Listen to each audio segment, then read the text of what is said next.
everyone, it's Lee. I'm going to try really hard to make this quick and to not use my teacher voice, but who are we kidding? As teachers, the minute we start explaining something, our teacher voice somehow comes out.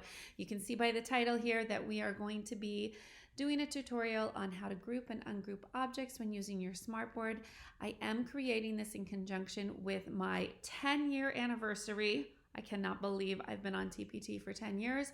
With my lunch count and attendance counts. I'm updating them all, and I want to make sure that you feel really comfortable grouping and ungrouping the text boxes. However, you can use this knowledge from this tutorial anytime you are creating and wanting to do the same skill. So on the monthly lunch count and attendance counts, you will find these instructions written, but I thought it would be nice to also show you. So I'm going to try and make it quick. Here we go. I'm going to insert a blank page. You don't need to do this, but I like to do it just so I can personalize things.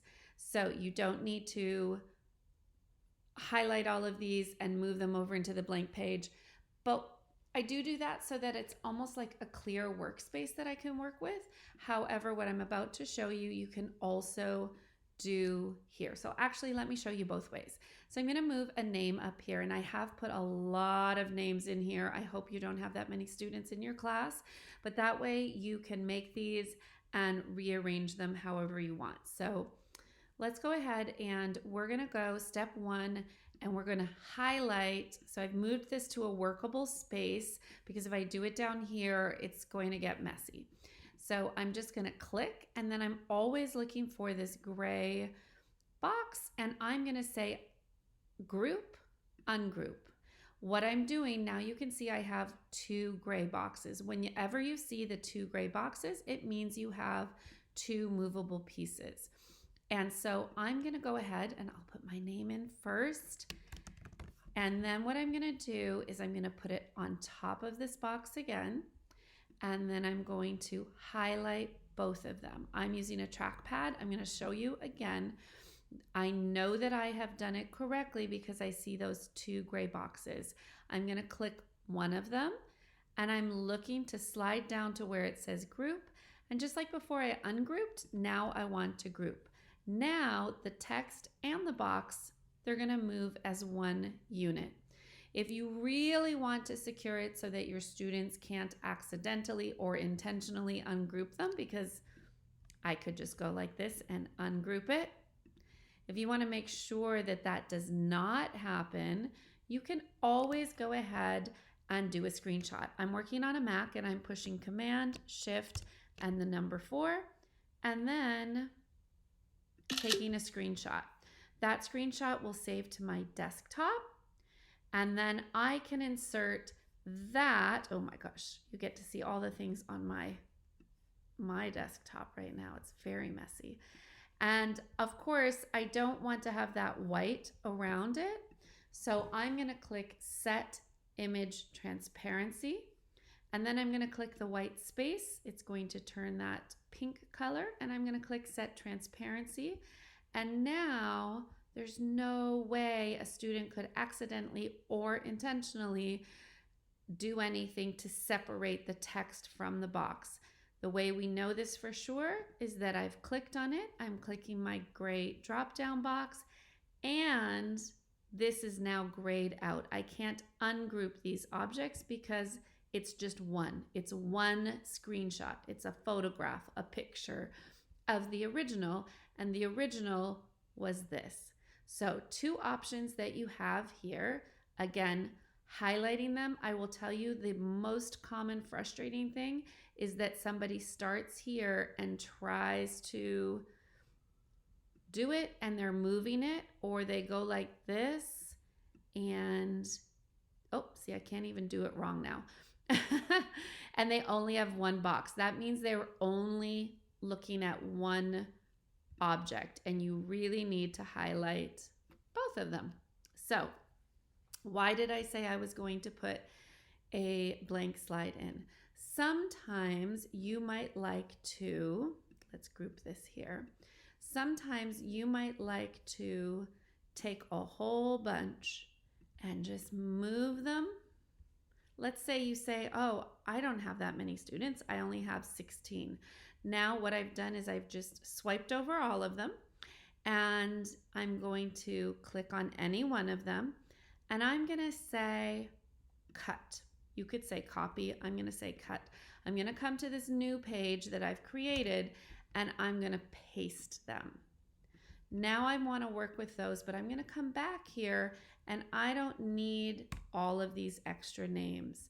So I would just come over to this space, and I've already made mine, and now I'm going to make another one, but I actually want to save even more time. So instead of one by one by one, I'm going to highlight them all, and I'm going to click any one of those gray drop-down boxes. And what I'm about to do is going to apply to all of them. I'm going to save a lot of time right now. I'm going to group, ungroup. Now you can see every box has 2 gray squares. That means we're looking at all of these being separated. And so now what I can do is I can come and highlight this blue one, and you can see I have 2 gray boxes. So I was moving 2 things. So let's say that this is Amy, and then Amy is going to get her 2 gray drop downs, go to group, and now I'm grouping, and now that's moving as 1. I'm going to make 2 more for you just so that you can see what we can do when we go back over there. So let's say that this is Tito. That's my husband's name. And personally, if this were me doing it for my class, I would do the option of making screenshots of all of these when I'm finished. And I would just do that because then it's not accidentally going to become ungrouped, and I could use these. Here, I said I wasn't going to talk long. It's 7 minutes. Oh my goodness. I hope I'm giving you lots of tips though. I would be doing the screenshots because then throughout the year, I can multi-purpose these boxes. Maybe I can use them for a math game. Maybe I can create a brand new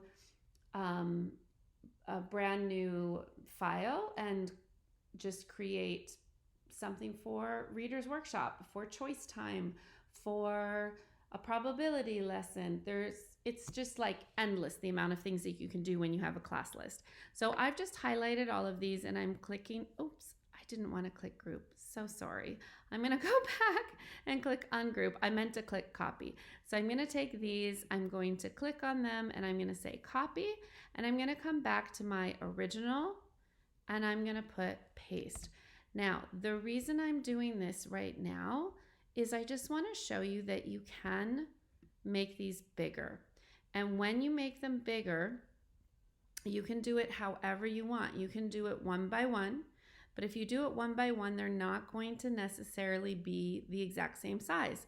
I can get pretty good at it because I can go like this, right? And I can kind of resize and say, let me make this one bigger.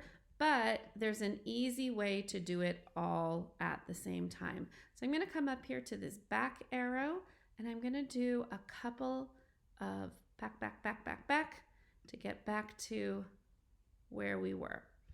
So let's go ahead, and I'm going to delete this one that was the screenshot, and I'm going to highlight all of these, and now I'm going to group them. You're like, Lee, why are you grouping them? Amy needs to grab her name and not grab somebody else's. Well, I did that intentionally just for a split second because now I can play around with the size. And when I move it, it's going to resize all of them perfectly. So now I want to ungroup them. Here we go. And so that way you can start to organize your names and your class list to make whatever size you want. So the same thing goes for the attendance names. And I'll tell you, this is here as all blanks, but you would not want to recreate this. What you would want to do is reinsert the names from the other slide once you're finished, right? So there's no need to do this 2 different times. Once you have your class list made either on this blank slide or over here, you're going to copy paste all of them and then bring them into here. So let's imagine that I finished the entire class.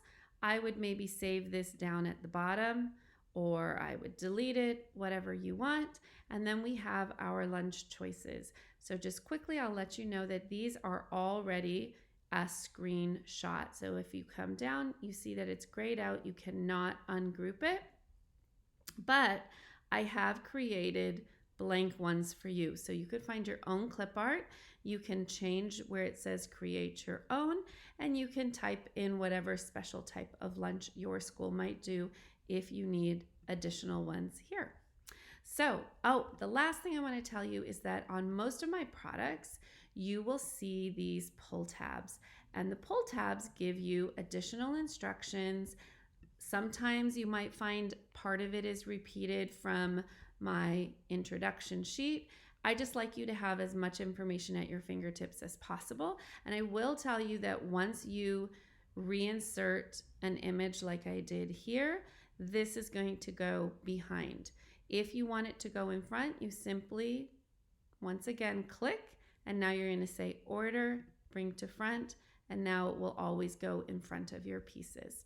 And of course, last thing, when you are making your lunch count, you would just select the ones that you want to use, and you would click one by one, or in this case, I'm doing them all together, and I'm copying them and pasting them and putting them up here. I hope everybody has a wonderful school year and that this helps you out a little bit. Have a great day, everyone.